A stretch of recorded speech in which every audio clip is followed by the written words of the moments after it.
People have said to me many times, why don't you have bodyguards, or do you have bodyguards? And I say, well, absolutely bloody not. Because what is a bodyguard? A bodyguard is a physical expression of a mental state. And that mental state is, I accept that something could happen to me. I accept that I could be killed, or this could happen to me, or that could happen to me. Therefore, I need protection. This guy in a dark suit and glasses. I don't accept that. Because once you accept into your sense of reality that things could happen to you, then they're far, far more likely to happen. Because you are creating the energetic mental state in which they can manifest. I don't accept that that can happen to me, and if it can't happen to me, I don't need bloody bodyguards, thank you very much. In terms of energy and protecting yourself from manipulation of energy, and there is a lot in that, you know, there's a lot of people manipulated by being energetically targeted, electromagnetically targeted in many and various ways to destabilize the health of the body and the mind and emotions and everything. And I've experienced that over the years. But if I keep my heart open and I go on doing what I know to be right, as opposed to what I think is right for me in the moment, but what is the right thing to do in this time. Okay, this might have unpleasant consequences for me, but it's the right thing to do. If you do that, all these mental and emotional states are manifestations of vibrational states.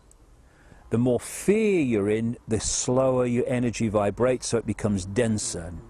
And when you keep your mind open, you keep your heart open, and you do what you know to be right, that manifests as a vibrational state, quite a high vibrational state, quick.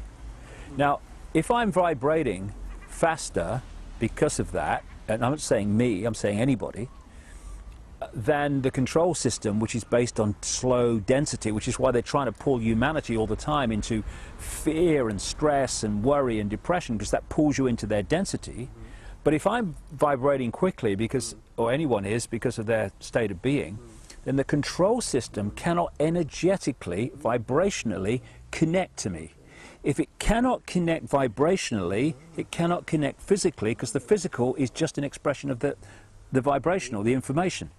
So I'm not saying a lot of people go through this energetic protection and my aura and all that stuff, and good luck to them. Yeah, everyone makes a choice. Good luck to them. I respect it.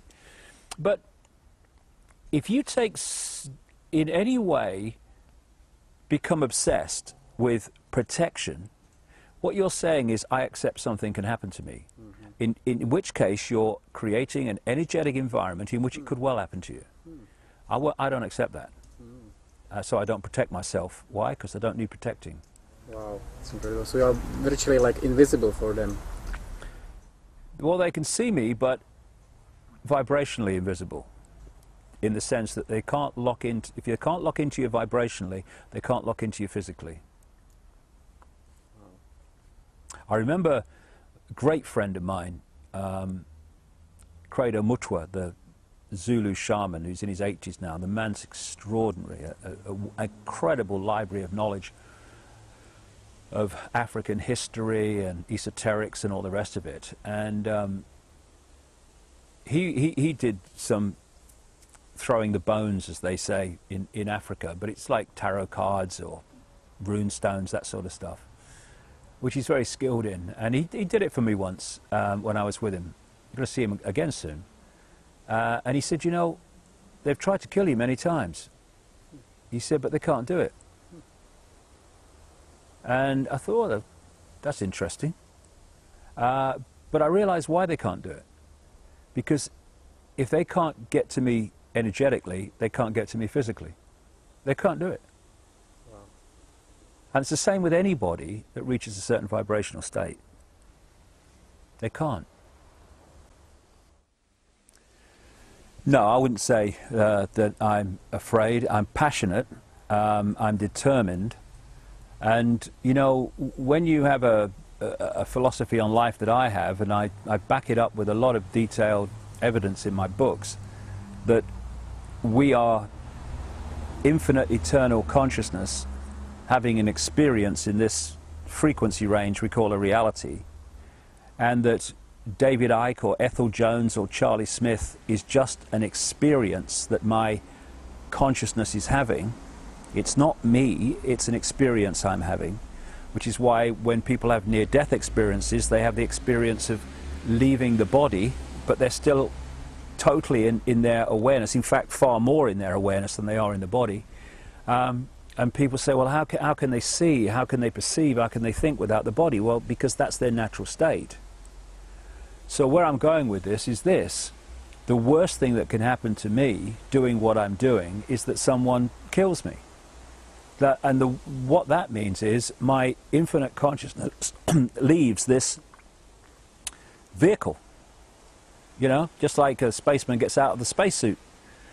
So I think I can deal with that, no problem. So the worst thing that can happen is someone kills me, and I have no problem with that. The problem I have with that only is this: they're not going to do it before I've done what I've come to do. Simple as that. End of story. We have far more power than we think we have, and in fact the whole foundation of the conspiracy to enslave humanity is to constantly persuade, encourage, manipulate humanity to think it has no power, to think it's just little me, I've got no power, Joe Public, what can I do?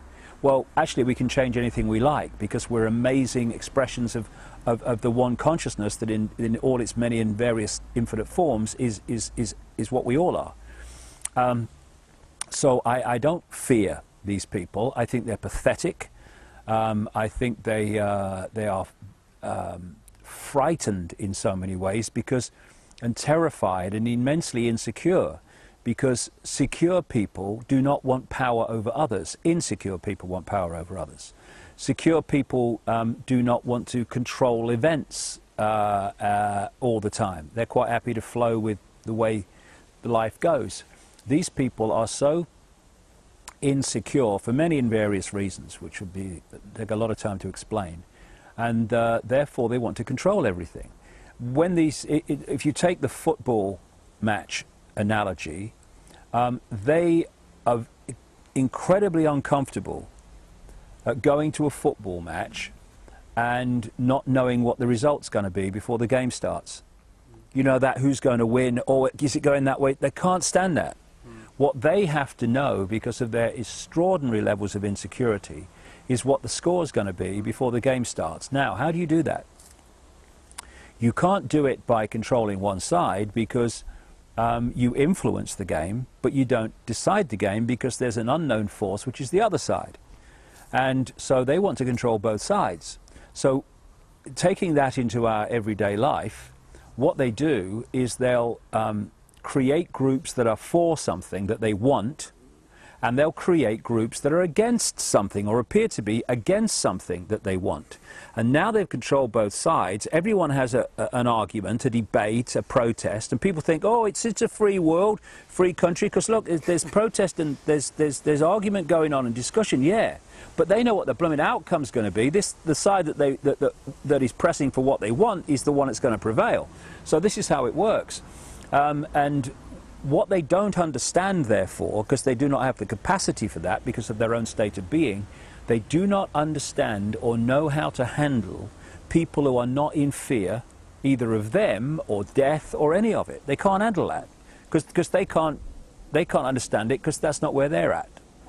And so it's interesting that in some of their writings, some of the documents that have come to light, they talk about the great danger to their plan of what they call maverick people. People who are not frightened of them, people who are not programmed by the system to think and see the world the way the system wants them to. They are very dangerous to this tyranny, and we need more of them. And I'm going to go on being a maverick until I've done what I've come to do, and they are not going to reduce that time 1 second. because I'm in control of my reality and my life, not them.